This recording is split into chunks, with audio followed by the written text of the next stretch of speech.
दगड़ियों, आज सुबह की हवाओं के साथ जो खबर पूरे पहाड़ में फैली वो यही थी कि चमोली, रुद्रप्रयाग, बागेश्वर जनपदों में बहुत नुकसान हुआ है। बादल फटे हैं, बहुत बड़े स्तर पर टूट फूट हुई है, लोग मरे हैं। ऐसी ही खबरों के साथ आज की सुबह उगी थी। बागेश्वर जनपद में जिला मुख्यालय से बहुत दूर नहीं, नजदीक ही, करीब 30 किलोमीटर से भी कम दूरी पर तौसारी करके एक गांव है। यह गांव कनलगढ़ घाटी का गांव है। कनलगढ़ घाटी से जो नदी निकलती है कनलगढ़, वह हरसिला में आकर सरयू में मिल जाती है। कनलगढ़ घाटी में जो ये गांव है तौसारी का, यहां मरने वालों की जो संख्या है वो अभी तक 2 बताई जा रही है, जबकि लापताओं की संख्या 3 बताई जा रही है।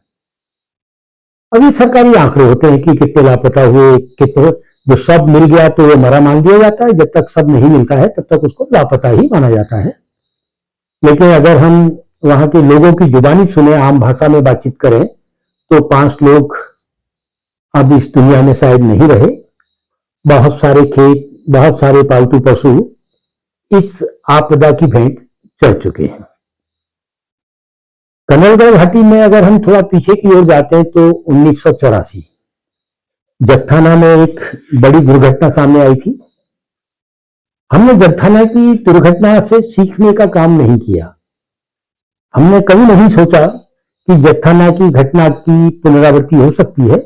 और जत्थाना की घटना के 3 साल बाद सोलढुंगा, जो कंडाली कोट के ठीक ऊपर है, सोलढुंगा में भी बादल फटे थे और उससे भी बहुत बड़ी तबाही सोलढुंगा से लेकर कंडाली कोट में हुई थी।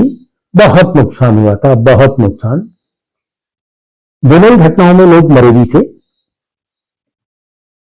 84 की जत्थाना वाली घटना में भी लोग मरे थे और सोलढुंगा वाली घटना में भी लोग मरे थे। 2025 चल रहा है। 2025 में फिर से पुनरावृत्ति हुई है जत्थाना और सोलढुंगा की दुर्घटनाओं की।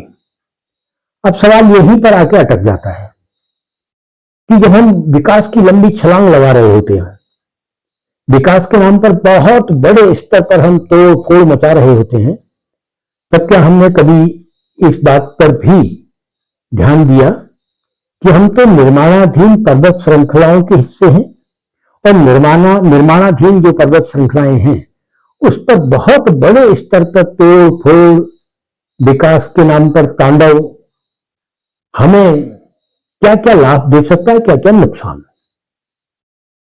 लाभ तो अधिक से अधिक ये मिल सकता है कि हम बस में बैठकर या वाहन में बैठकर घर तक पहुंच सकते हैं।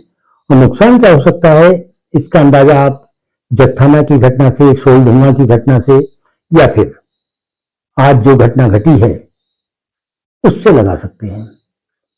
मनुष्य के अस्तित्व के लिए, हमारे गांव के अस्तित्व के लिए ही अगर हमारा विकास एक खतरा बनकर सामने आ रहा है, तो हमें इस विकास पर मंथन तो करना ही चाहिए कि क्या अवैज्ञानिक तरीके से किए जा रहे हैं विकास को यूं ही होने दिया जाए, या फिर विकास को लेकर भी हम संजीदा हों और बहुत गंभीर हों।